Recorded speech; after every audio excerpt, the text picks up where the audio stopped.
Hey, I want to preface this episode with the burning building dilemma proposed by, I think, David Foster Wallace. You can Google him and look more into his work. The burning building dilemma to describe suicide for dummies, basically. So this is hypothetical, but we've seen it during 9/11. But the building dilemma involves somebody in a high up skyscraper.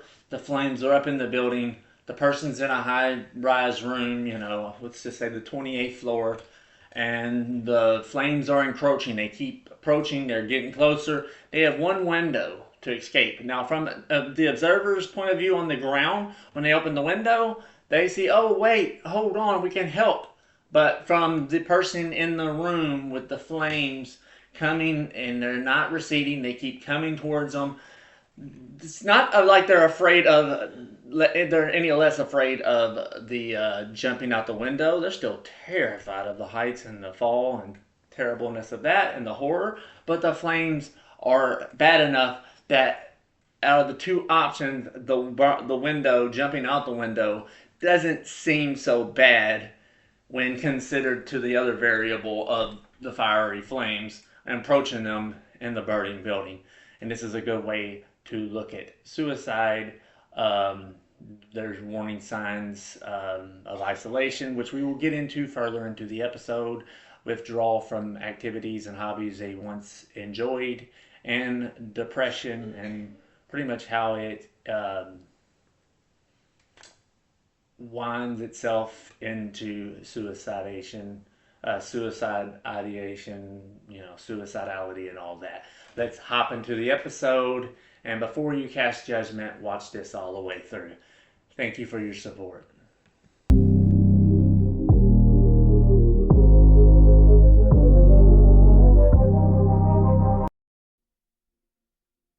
What it do? It's your boy O2, and you know I'm back at it doing the most. But guess what, guys? We're not playing Fortnite. We're not live streaming some random game. This is a mental health episode. I promise to try to deliver one a month or so, ever so often, and touch new topics or expound on topics I've discussed previously. If you're new here, be sure to hit that subscribe button. I will be doing more mental health episodes, but I do mainly gaming content because that's what gets the views. I know mental health would too, and I want that to be kind of a side piece to my YouTube channel. A lot of people would be like, well, make a separate YouTube. I don't have time to make a million YouTube channels, okay, guys? I'm limited. I'm a finite, simple one-man human. But you clicked on this today because of the thumbnail, because of the title, right? Suicide. A somber word. And real quick, I do want to give a moment of silence for everybody that has attempted and or succeeded in suicide for any reason, and we'll get into it right after the moment of silence.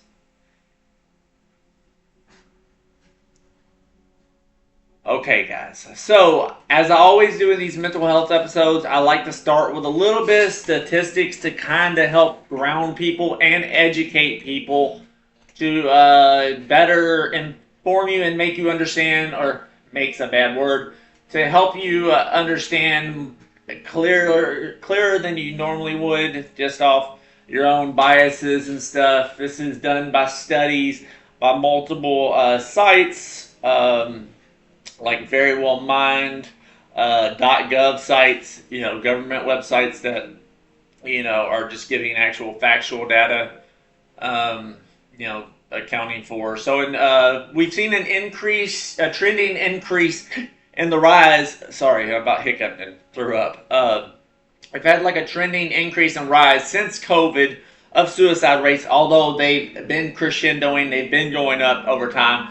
I believe my prediction is they will continue to go up as time progresses, as technology advances, as there's more isolation. To be such a connected generation, we're so disconnected, guys. We're all behind cameras looking at each other instead of engaging in social interaction.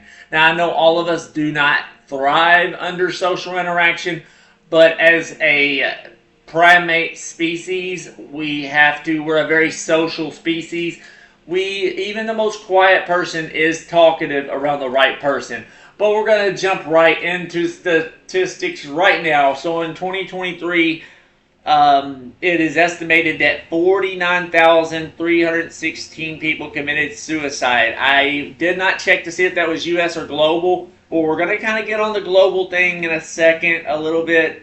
I don't want to get too deep in this because it's alarming. A lot of people will be like, well, I'm oppressed.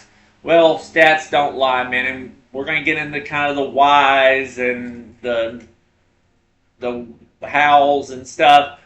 But this rate accounts for about 14.1 out of every 100,000 people. So with that number, that figure, I would assume that that's global, but I'm not 100% sure. I should have done a little more research.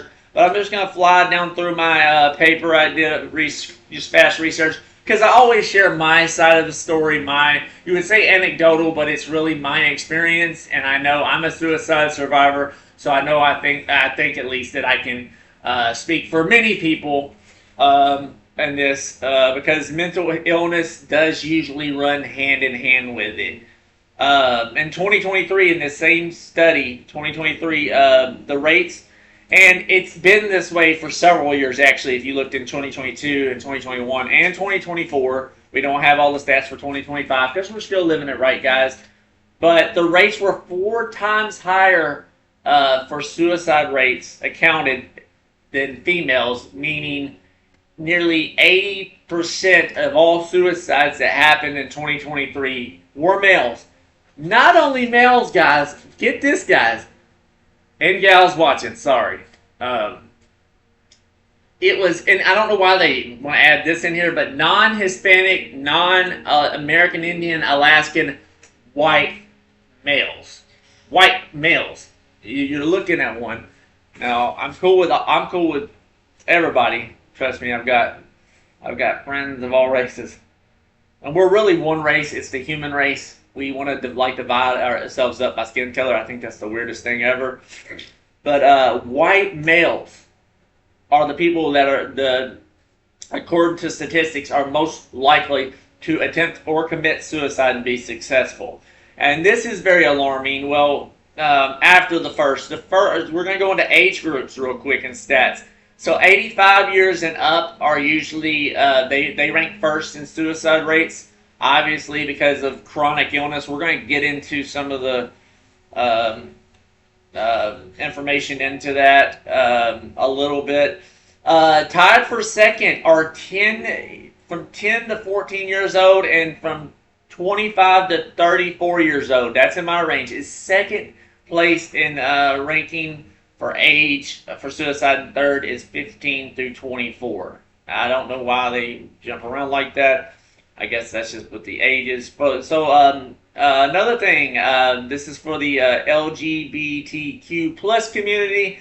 A 2024 survey by the Trevor Project showed that 39% of them, people in that community, considered or attempted suicide in the past at some point in their lives. Another wild statistic, which you wouldn't think this would be true, but it does kind of go in with like the isolation part of and depression that goes behind suicide, kind of the engine. Suicide is more prevalent and common in rural, how you say it, country areas outside of the city. We'll say it like that, guys. And the preferred method in a 2023 study was by firearms, by guns. But guns do not kill people, guys. People kill people. Let's get that clear. I'm not a conservative and I'm not a liberal. I'll say that right now.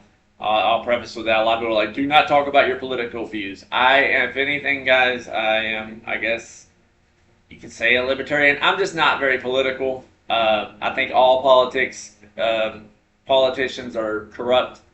But other very popular routes of suicide are hanging, overdose / that can mean on poison and or medications, jumping from heights. A lot of people jump off bridges, freeways and stuff.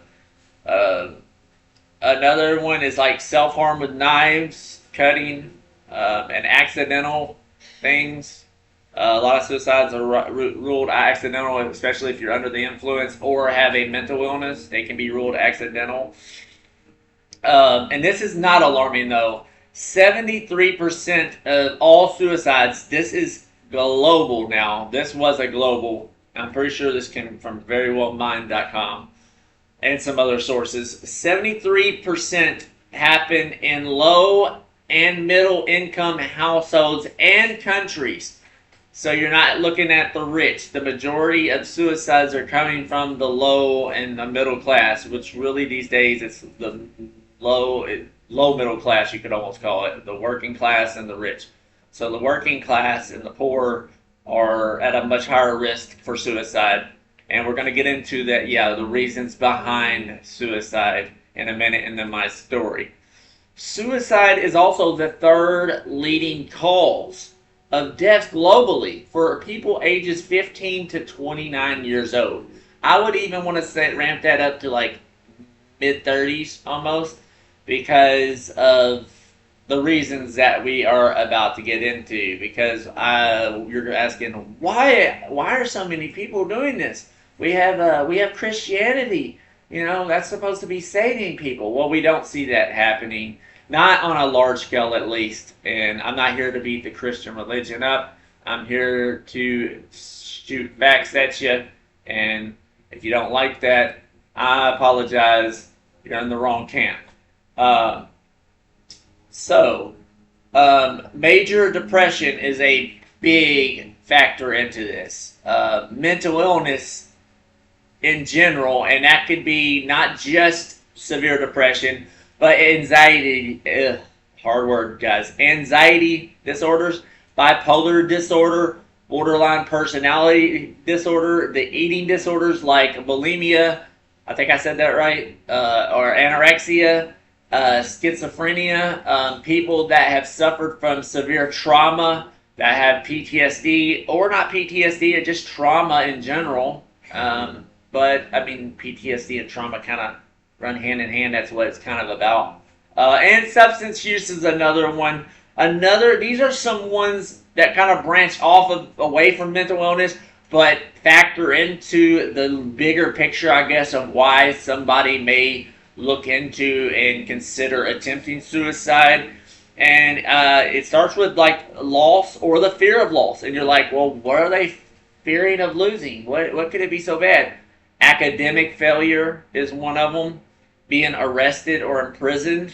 I've been there. It's terrible. Bullying. That can include cyberbullying these days, guys. Not everything happens in person. Like I said, we're a socially isolated generation. And that includes shaming, humiliation. I could go on through bullying. I could make a whole episode out of bullying alone.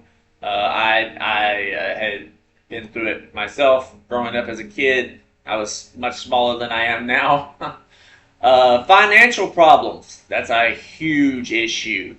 End of a close romantic or a close friendship with someone that could affect someone negatively and impact their mental health significantly. The loss of a job. You could be working somewhere for decades or years, or it's just somewhere you started and you enjoyed it, and just things didn't go the way you wanted them to. That's another reason. Loss of acceptance. This is an important one, guys, because I want religious people, I want people of faith, and I want people that say they care about people to really hang on to this one, guys. Loss of acceptance from friends or family, and you could include just society people that you're around, either due to sexual orientation or difference in religious beliefs. So people walk away from the faith or have doubts, and the church puts them down. Or they start getting in disagreements with their family, their loved ones, maybe their church members. And let's not forget, I don't want to forget that I don't necessarily support or not support the LGBT plus community, but it needs to be talked about because they are people too, whether you want to agree with them or not. They are people too. So somebody that's gay may have a hard time coming out. That may make them feel outcasted. They come out, they're shamed. I have a friend that came from a religious household. His family hates his guts because he married a witch because of religious differences and beliefs. And these people were real big hypocrites. So that's why I'm not a big fan of religion in general. Another one is loss of social status, which could kind of factor into what I just said, like coming out as gay or saying walking away from a faith. I won't use the word deconstruction because that is trending right now. And no, some people just have doubts. Some people are inquisitive. Some people want to know things and not just accept things on blind belief and what they've been told. Some people actually do their research on the holy text and find out there's a bunch of hogwash, there's a bunch of fragments and people putting this shit together and seeing through the lies. Hopelessness is another one.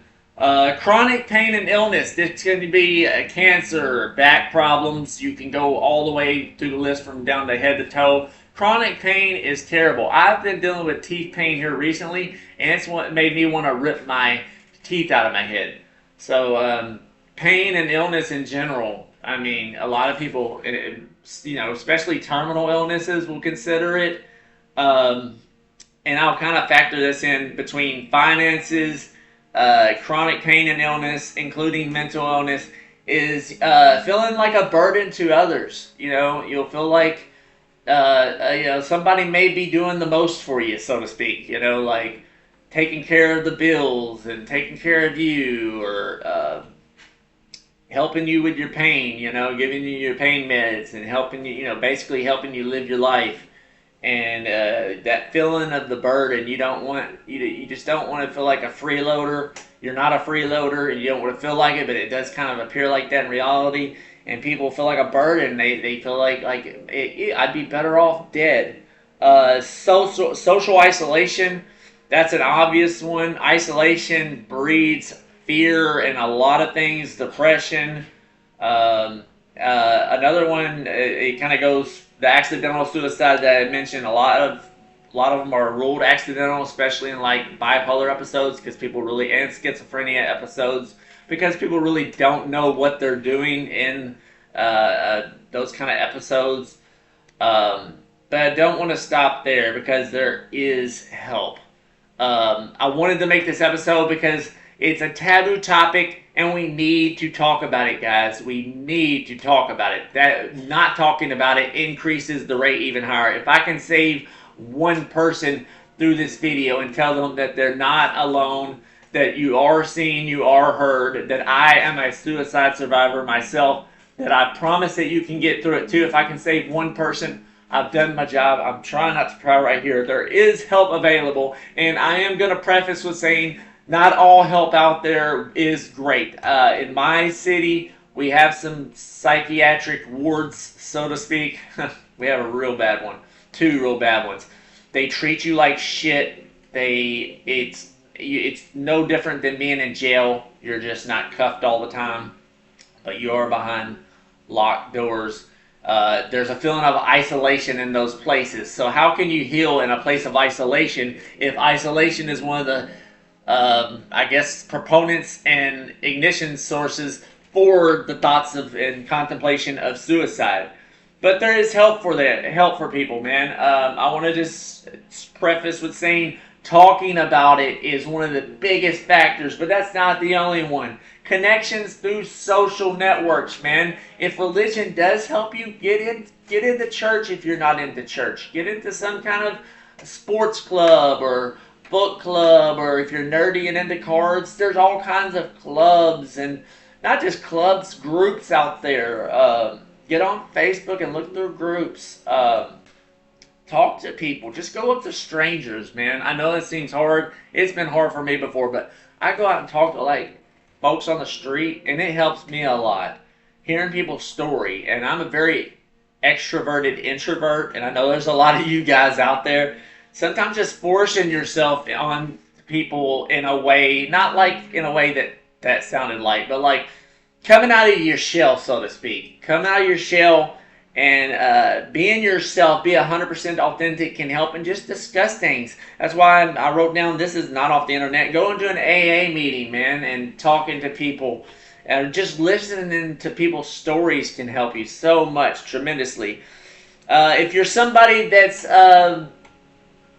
with somebody that might be thinking about suicide, or they're showing warning signs like isolation, like withdrawing from activities that they would normally find interest in, like avoiding responsibilities. It's always good to be there for them regardless. Love them regardless.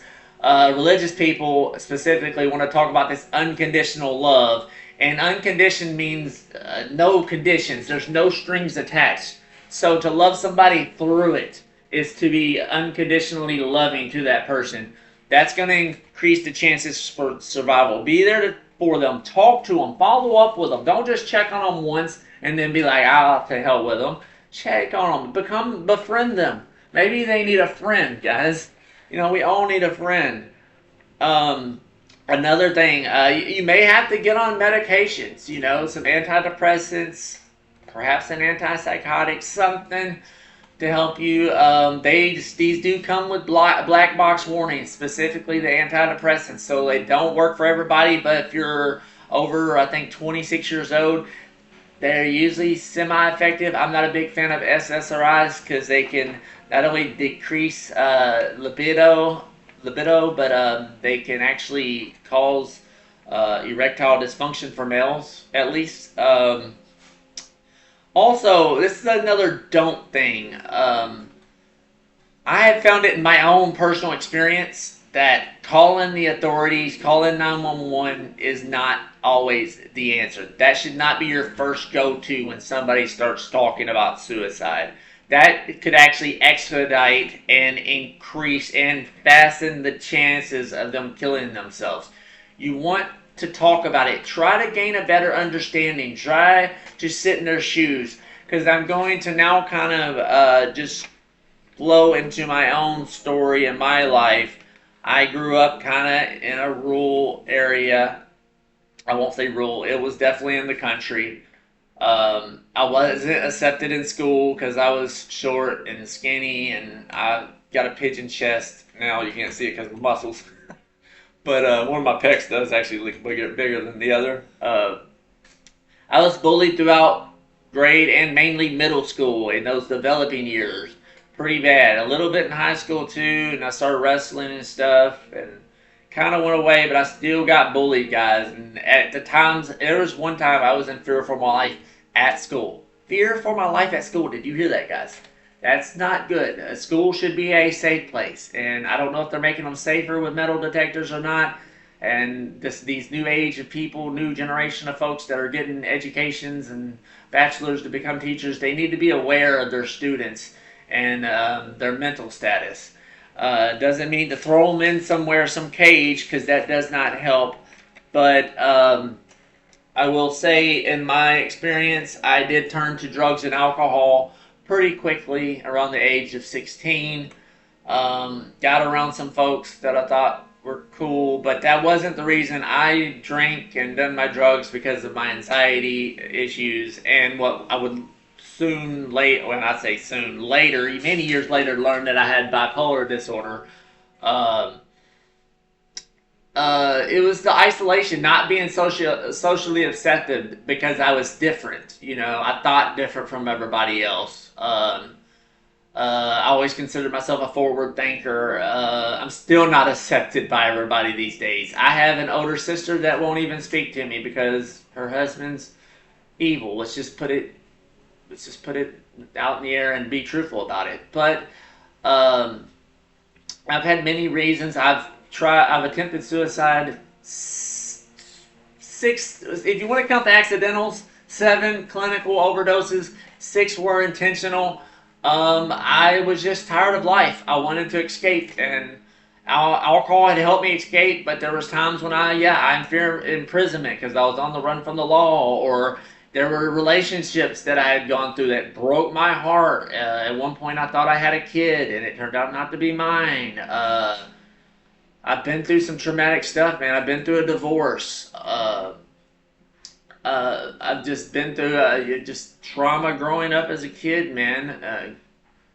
I won't say my discipline growing up was traumatic, but my dad kind of was an angry person. He had a temper. Uh, and yeah, I just was different. So I isolated, and in that isolation, I went to church all my life, but then I got ran off from the church by a pastor who I will not divulge the name. He told me he would beat at Zaxby's. I was with my girlfriend at the time. He told her to get in the car. It was his granddaughter. He told me if he was not my pastor, he would beat my ass right in Zaxby's. So it was his religion that was stopping him. So he's not a good person, basically. But we won't get into the moral and ethics of this.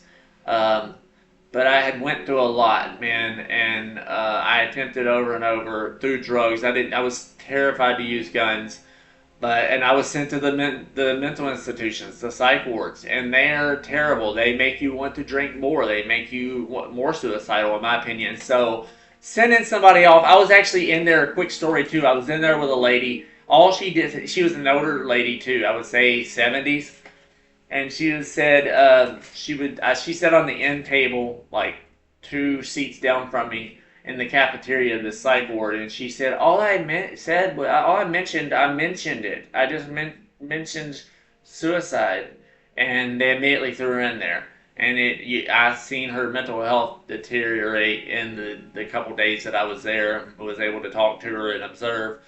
Nobody in there was happy in the psych ward, and what they're doing is just shuffling out meds from big pharma.